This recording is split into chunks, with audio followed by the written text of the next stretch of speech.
Muchas gracias por acompañarnos hoy y bienvenidos a la presentación del libro de Alfonso Martínez Foronda, La lucha del movimiento obrero en Granada.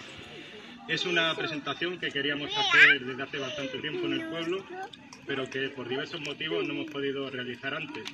Y aprovechando que a partir del martes celebramos en Desaviejas la Semana Cultural, hemos entendido que era el mejor momento para hacerlo. Quiero dar las gracias a Nati Mollejo, viuda de Pepe Cid, están presentes en las páginas de este libro.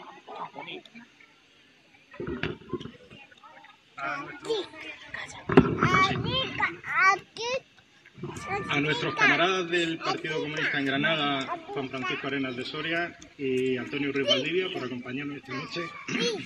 Y por supuesto a Alfonso, por rendir homenaje a los hombres y mujeres que aparecen en este libro. Y por realizar este verdadero ejercicio de memoria histórica.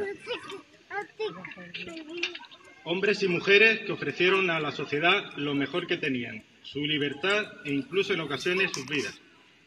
Hombres y mujeres que en una de las épocas más aciagas de nuestra historia mantuvieron vivos en nuestros pueblos los ideales y valores del Partido Comunista, que no son otros que la dignidad, la solidaridad, la libertad y la democracia. Hombres y mujeres que nos tienen que servir de ejemplo a todos nosotros. Vivimos tiempos de una profunda involución, tiempos en los que nos hacen leyes mordaza para mantener a raya el más mínimo pensamiento crítico. Esto es tan así que desde el pasado 17 de junio, Alfonso Fernández Ortega, Alfón, está secuestrado en una cárcel de Madrid, cumpliendo una condena de 4 años tras un juicio farsa, un juicio como los que sufrían los camaradas que aparecen en este libro, y cuyo único delito, como entonces, es ser un joven concienciado, un joven de clase y de barrio obrero, que iba a participar como piquete informativo en la pasada huelga general de noviembre de 2012. Debemos mantenernos organizados, concienciados y combativos. Es el único camino que tenemos para lograr para todos y entre todos una vida digna. No me voy a extender más, solo daros las gracias a todos por acompañarnos y animaros a participar la semana que viene en los actos que desde el Ayuntamiento se hacen con motivo de la Semana Cultural. También os quiero recordar que mañana lunes a las 9 de la noche tendremos una asamblea popular en el Salón Nuevo del Ayuntamiento, donde el equipo de gobierno rendirá cuentas al pueblo. Y a continuación le cedo la palabra a nuestro secretario provincial, Juan Francisco Arenas.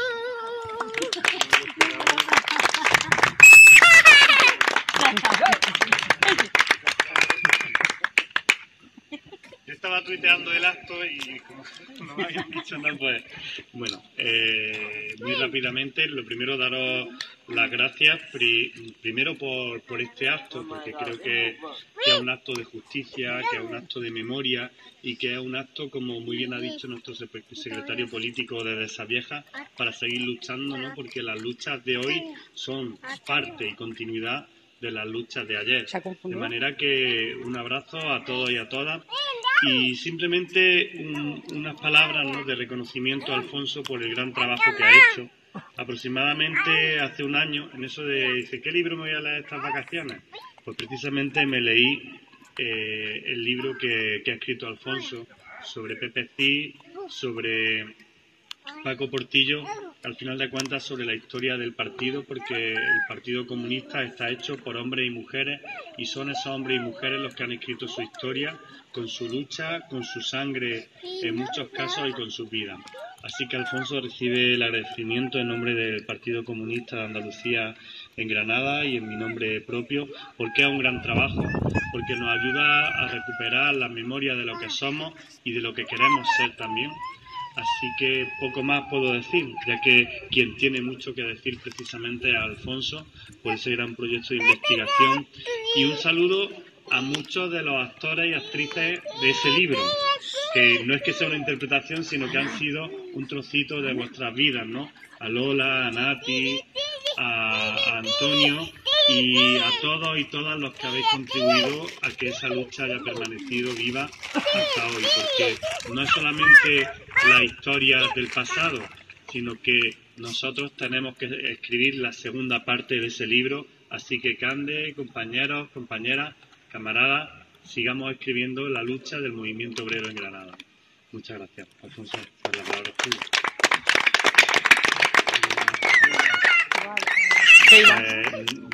¿Keila iba a intervenir ahora? Nati primero, venga, Nati, pues tú sí. Fíjate, como no nos avisas, sorpresa. Tú que tienes una buena chaqueta. Bueno, no pasa nada.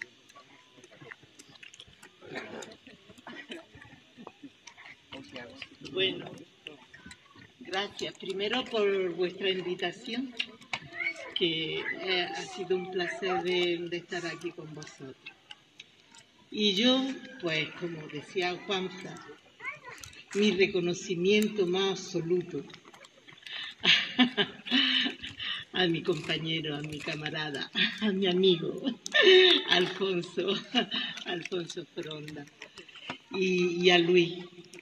Han hecho un trabajo excelente. Ellos quieren homenajear a Pepe y a Paco, y yo quiero homenajearlo a ellos por el gran trabajo, sí, porque habéis tenido una exquisitez, un saber estar extraordinario, es verdad. Ellos, la verdad es que han puesto su vida, parte de su piel. Las familias de los que antes eran militantes no hacíamos vida de familia. Yo figuraros lo que es una feminista sin la participación en nada de criar a los niños, de las cosas de la casa. Yo no podía, y si alguna vez le llamaba la atención, luego me quedaba ese cargo de conciencia, porque decía, ¿cómo yo a este hombre le quito minutos de dedicárselo a la lucha obrera, que es mi lucha también? O sea, es verdad que quien no ha pasado esos momentos no se lo pueden imaginar. Por eso yo cuando incluso en las manifestaciones se dice, esto no es una democracia, esto es una dictadura, yo digo, por favor. No, es verdad que hay que ahondar en la democracia, hay que hacerla mejor, pero no comparemos. Una dictadura no se lo deseo a nadie, una dictadura además fascista, porque eso ha sido un sinvivir de los pueblos, porque a la dictadura nos pusieron un techo tan bajo, que a la gente del pueblo nos costaba mucho poder respirar. Entonces, pues, nuestros compañeros han sabido de una manera muy sutil, muy fina, de recoger esos sentimientos que desgraciadamente hay personas que quieren tapar esa época, y ellos se han empeñado, mira, y mucha gente está con ellos, y yo también, yo estoy empeñada en que se sepa la verdad de lo que pasamos, y decir que lo que estamos ahora, aunque no sea perfecto,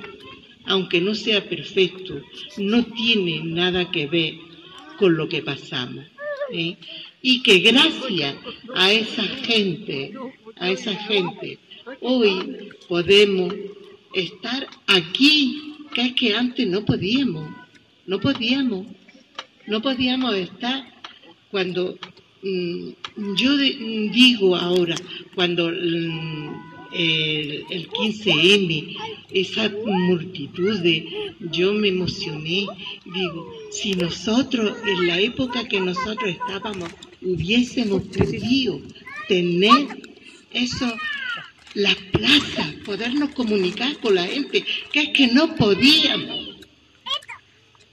Porque de contar que estábamos 4 personas, estaba la Guardia Civil, no podíamos hablar, no podíamos comunicarnos. Y ahora la gente no valora eso. Y eso es lo más maravilloso, el podernos comunicar, el poder decir lo que nos gusta y lo que no nos gusta, a quien sea. Lo mismo nos da. Mira, si nos denunciar las cosas que hacen mal el gobierno, es que antes no teníamos, lo único que teníamos era la Pirinaica, porque estaba lejos y podía decir las penurias que estábamos pasando, y el mundo obrero que de vez en cuando nos venía, y ya está. Entonces quiero decir que con esto, que aprovechemos lo que tenemos, y que demos la batalla, que el pueblo está muy necesitado de tener libertad pero con letras muy grandes. Yo, sin más, ya te digo, para mí, mi mayor homenaje a ti y a Luis por tratar también los problemas del pueblo. Muchas gracias.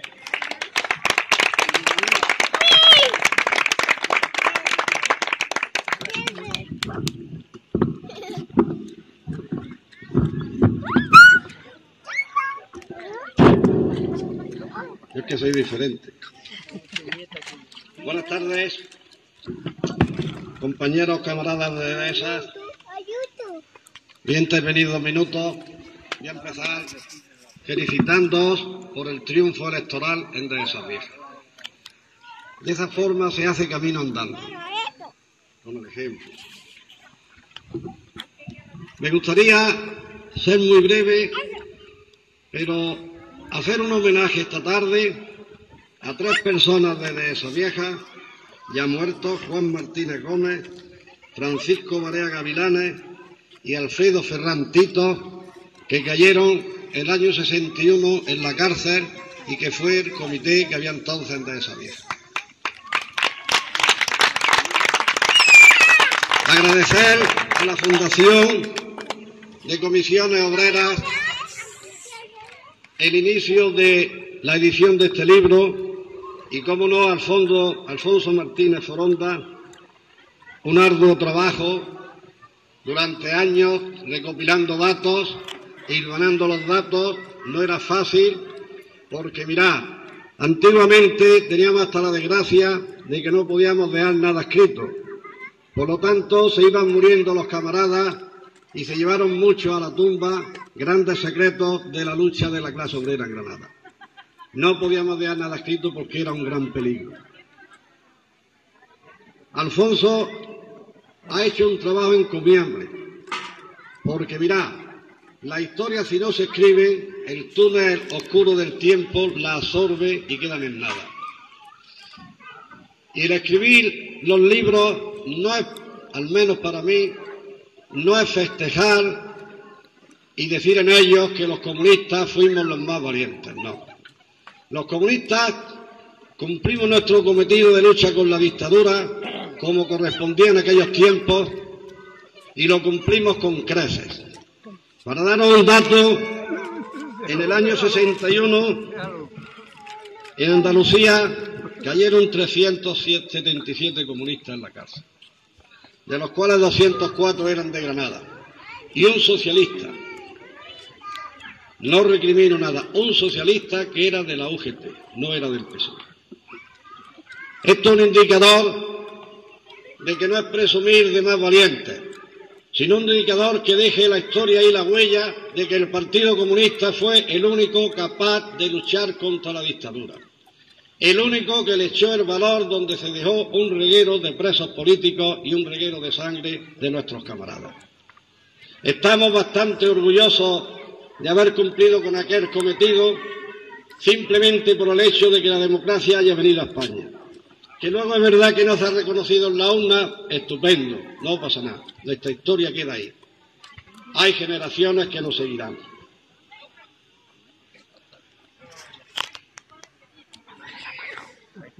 La historia, como he dicho, si no se escribe, no queda vigente para las generaciones venideras.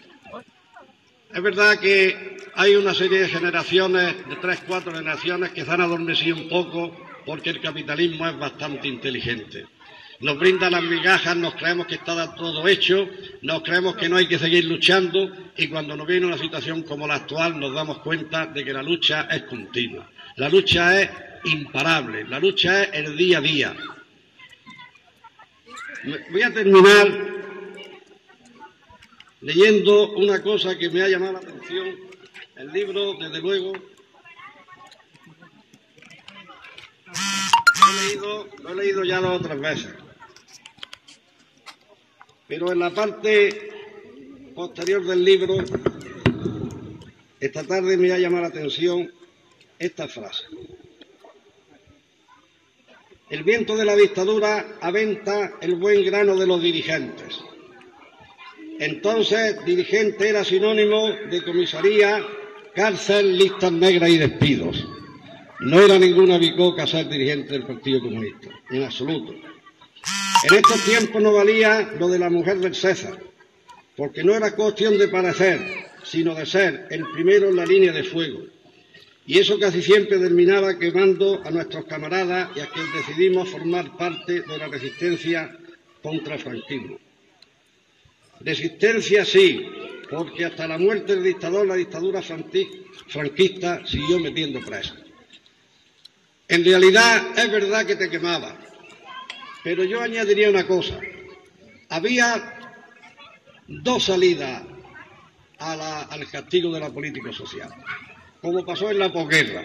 Había la gente que tomaba ese miedo mediático, valga la redundancia, y no se podía hablar en la familia, era inevitable. Pero había quien se tiraba al maqui a la sierra, había esas 2 opciones. Y aquí pasaba igual. Yo en la placa que se puso en la cárcel lo dije. La cárcel posiblemente nos dio una enseñanza a los comunistas, al menos yo hablo por mí, cuando salí de la cárcel yo salí con las fuerzas redobladas, yo salí más convencido de mi idea, yo salí convencido de que meter a una persona en la cárcel por pensar era una insensatez. Por eso decían los fascistas que Franco hacía una fábrica de comunistas con meterlos en la cárcel. Y es verdad.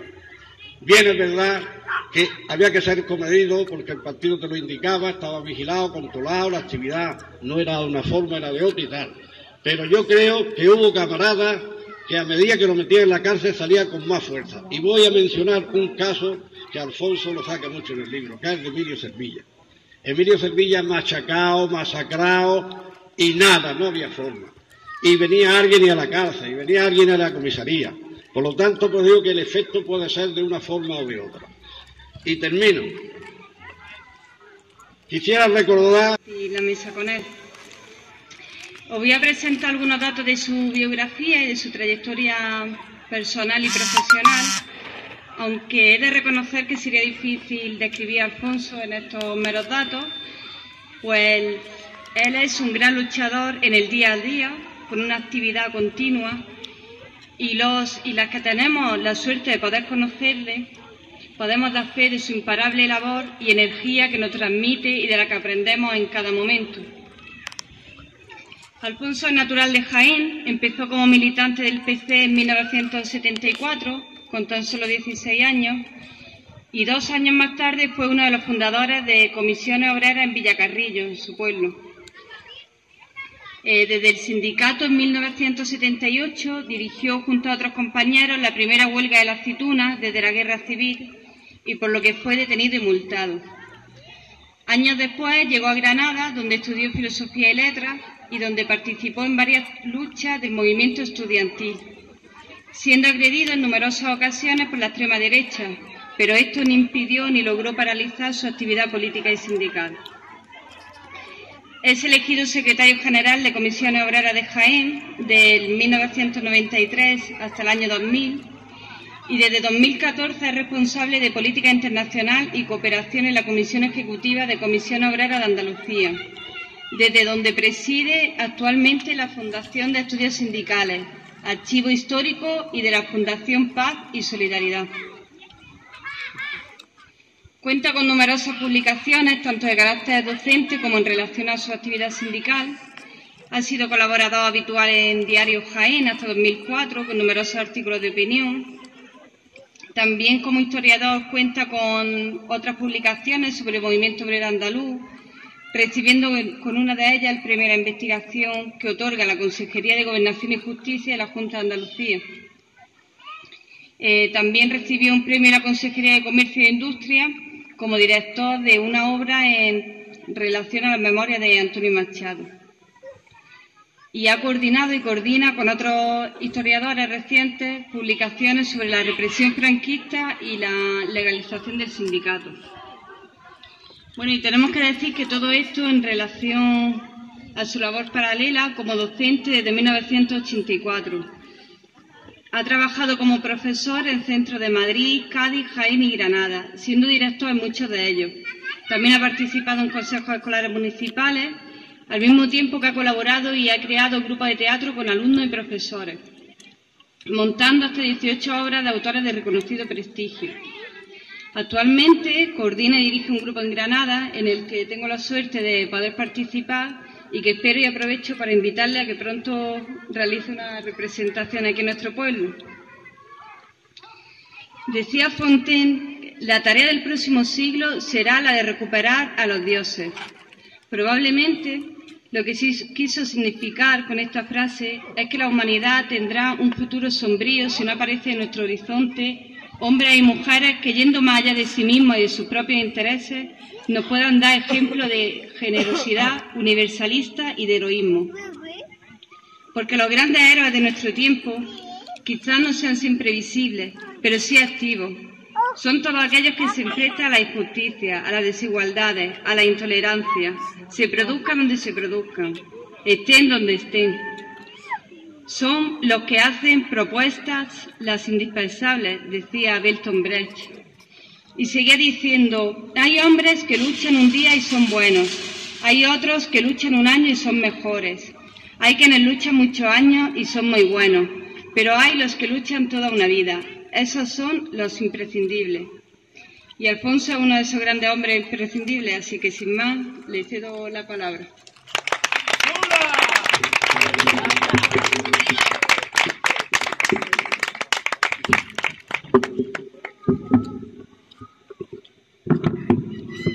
Bueno, sí. Buenas noches a todas y a todos. Y veníamos a presentar un libro, que es el libro de Pepe, de Paco, de los luchadores, no a mí. Yo soy un vehículo y bastante tengo con arriesgarme a hablar de gente con la que uno se siente tremendamente orgulloso y continuador de una lucha que nos permitió a todos mantener una cierta dignidad. Como somos poquitos, si veis este libro, se titula Represión y muerte de la provincia de Granada, va hasta el año 50. Pero fíjense, las fotos reconocemos inmediatamente al que está en esta parte, que es Federico. El resto, si alguien puede ser que pudiera ver aquí a Polanco, porque ha estudiado, pero el resto son fotos de personas como nosotros. Una chiquilla de 12 años, Praena, de Purullena, que la procesaron porque en el año 42 hizo lo que hacía mucha gente, que era ayudar a los huidos a la sierra. Y la procesaron, con 12 años, con 16, con 17. Este es uno de los dos libros que va hasta el 50 y está todo, no hay fotos. ¿Ven? Le voy a enseñar esto para que vean. ¿Veis qué letra tan chiquitita? Cada uno de ellos, y son 900 páginas, los dos volúmenes son procesados en Consejo de Guerra desde el año 36 hasta el año 57. Quiero decirles que estoy elaborando desde hace 4 años 2 investigaciones, pero una de ellas, que quiero terminar dentro de 4 o 5, no sé, los años que sean necesarios, que es un diccionario de la represión en Granada que se va a llamar Entre Golpes, entre el año 1936 hasta el año 81, porque los historiadores nos hemos especializado de alguna forma en los años de posguerra y los que hemos iniciado una investigación desde la posguerra, desde los mediados de los 50 hasta el 81, desde golpe a golpe. El diccionario a lo mejor cabe 4 libros, o 6 u 8, me da igual. No servirá para nada, porque será un rosario de nombres. Martínez Oliver, Juan, 54 años, natural de, me da igual. Profesión, labrador, constructor, albañil, delineante, profesor, procesado por el Tribunal de Imputa, y cada uno tendrá 4 renglones, 5, algunos 10, 12, no servirá más que para ver primero el grosor de la represión, pero también podamos identificarnos en nuestros abuelos, nuestros padres, nuestros nietos. ¿Por qué es necesario? Y empiezo por ahí. ¿Por qué recuperar la historia? Primero, porque si nos quitan la memoria no nos deja nada. Esto nos pasa en la vida particular, en la vida personal. Todos debemos tener nuestra propia memoria. El movimiento obrero ha tenido 2 problemas. Ni ha tenido memoria, el movimiento en sí tiene memoria, pero no ha tenido gente que recupere la memoria. Y porque si nos preguntamos a nosotros mismos, los que estamos aquí ahora, si preguntáramos quién es nuestro árbol genealógico, no sé si alguno de ustedes tendrá árbol genealógico. Y una cosa que me preocupaba mucho es quién eran mis antepasados. Y me quedé mi abuelo, como mucho conocía a mi bisabuela, pero ni mis padres me contaban quién eran sus tatarabuelos, ni yo tengo conocimiento de dónde vengo. Porque también a los obreros, a los trabajadores, se les ha extirpado la memoria de dónde proceden, en su doble sentido, pero también en el sentido de clase. Es un homenaje, pero es un libro de historia. ¿Por qué nos interesa? Primero porque recuperar la memoria es también un problema de conciencia de clase y es también, y esto es fundamental, es una forma de lucha, pero también es una lucha de clases. Cuando se acaba la memoria, también interesa a los poderes que no haya en este sentido memoria, porque de esa forma se borra la lucha y por tanto el trabajo que ha costado llegar hasta aquí.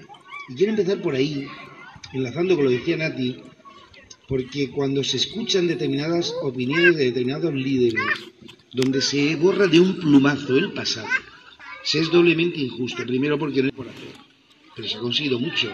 ¿Con quién? Pues bueno, aquí están mujeres, pero no solamente Nati, Lola, pero está aquí mi amiga Keila, que va a seguir, digo Keila, por poner otros ejemplos, porque es el día a día cuando estamos construyendo esa realidad. Sería tremendamente justo que dentro de 200 años no se reconociera esa historia, porque cada día en los centros de trabajo donde trabajamos estamos continuamente luchando y sobre todo los jóvenes, a decir, vosotros pensad cómo se hacía la propaganda clandestina.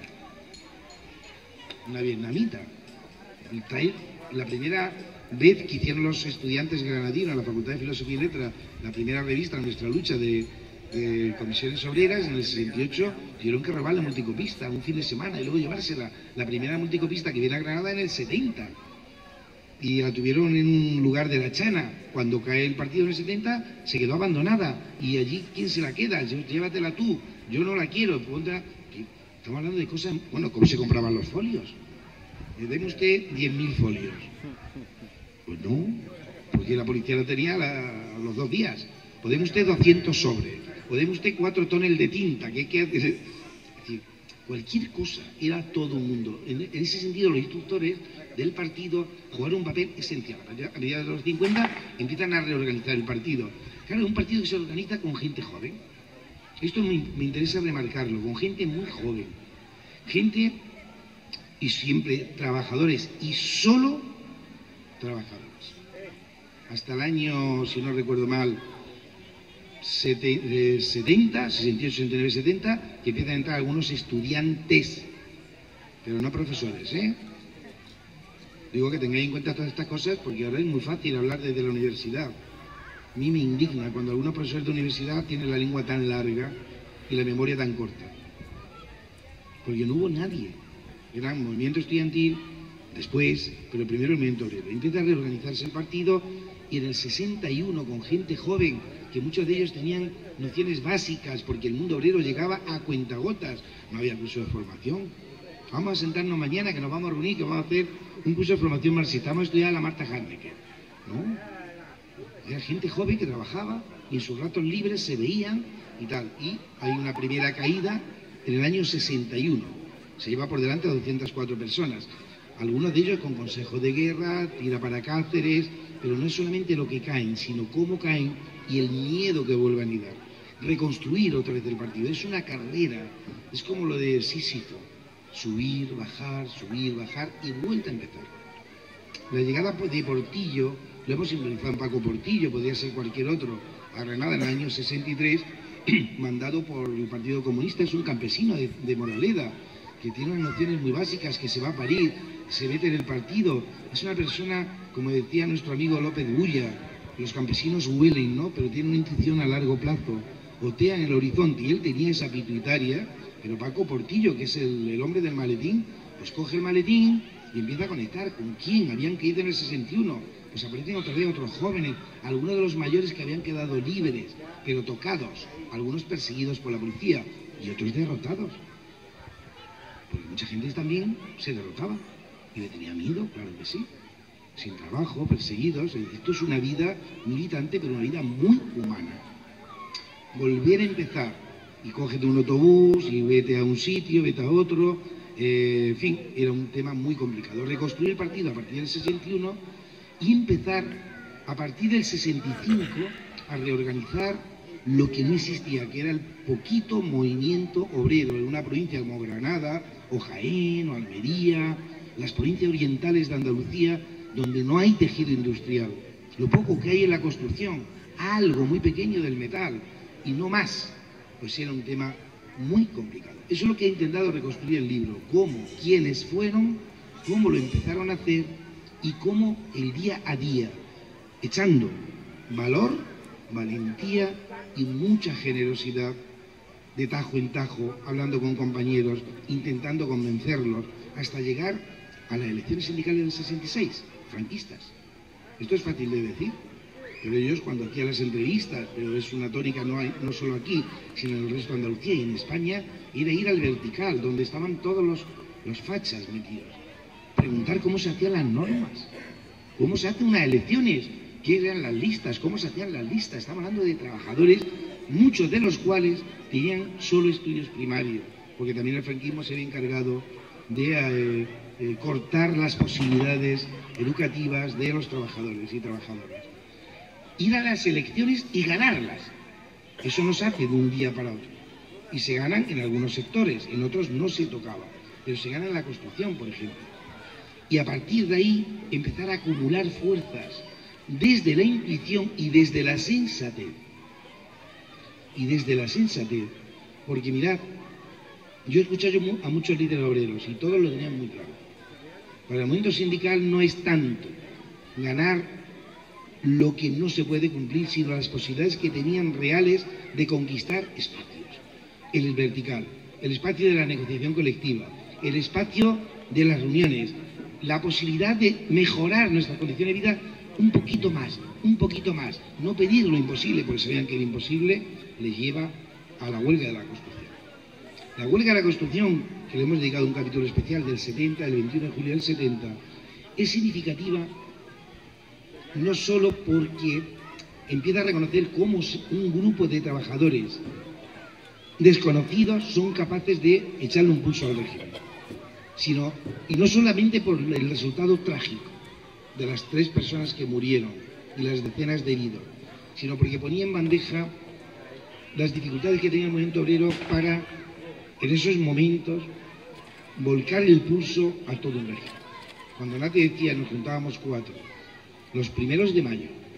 El 1 de mayo, si ellos no recuerdan mal, porque le baila la cifra entre el año 64 y 65, la ciudad más organizada, del movimiento obrero de Andalucía a Sevilla, sin duda alguna. Y el primero de mayo, que 40 o 50 personas se atreven a ir a la Plaza del Duque, que es donde estaba ahora Comisiones y antes estaba en el 65, se empiezan a hacer algunos 1 de mayo, pero eran, vosotros lo sabéis, ir aquí al Triunfo, dar vueltas, verse 40, 50, detenían siempre a Miguel de Cervilla y algunos más.